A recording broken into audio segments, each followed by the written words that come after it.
ॐ सोमनाथाय नमः। ॐ मल्लिकार्जुनाय नमः। ॐ महाकालेश्वराय नमः। ॐ ओंकारेश्वराय नमः। ॐ वैद्यनाथाय नमः।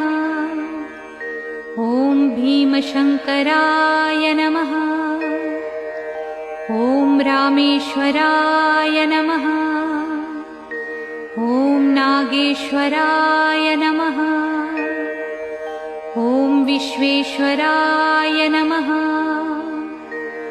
ॐ त्र्यंबकेश्वराय नमः।